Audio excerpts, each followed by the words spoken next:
This next question, 60 seconds each. I'd like to follow up, Mr. Huppenthal, with the reference you made to the Race to the Top program.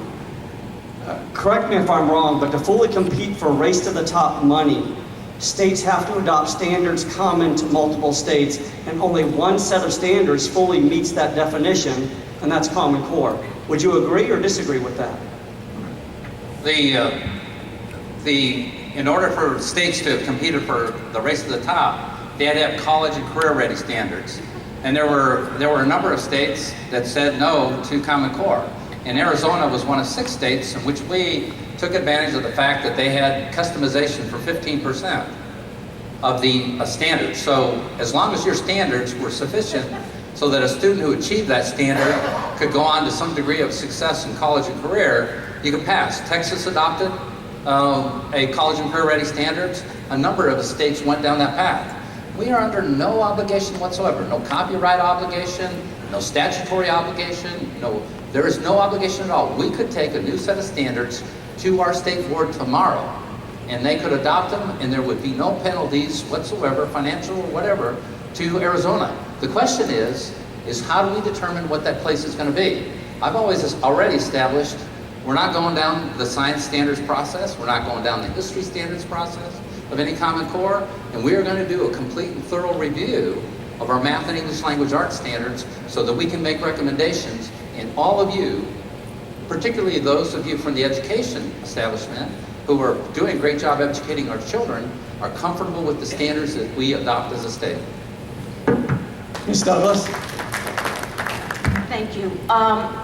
You're absolutely correct, Shane. The Race to the Top applications, we had to agree to adopt standards that were common to multiple states.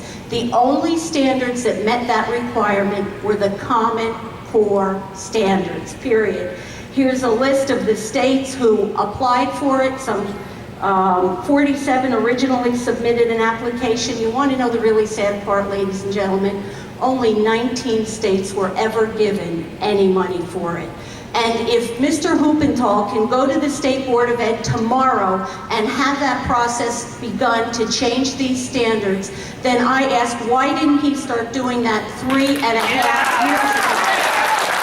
Why are we only doing it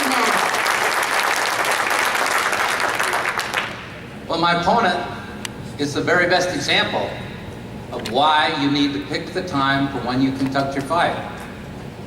My opponent could have stopped Common Core, could have stopped Race to the Top right in her own school board. She couldn't put together 3 votes to do it.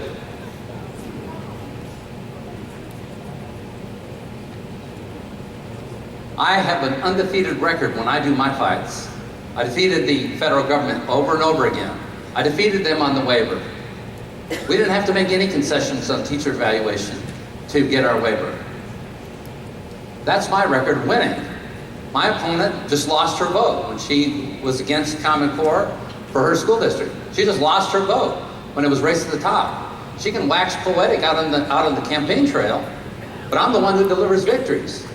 My opponent is the one who delivers defeats. I intend to win. Thank you.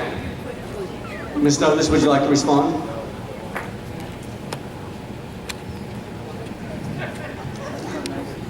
I was the only school board member, to my knowledge, back in 2010 to make a motion to defeat Common Core.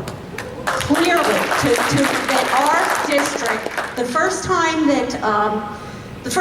that it came before our board, we were not asked whether we wanted to vote on the Race to the Top application. The superintendent just came forward and decided to listen to the discussion of the board. That's what they do when they don't want to take a vote.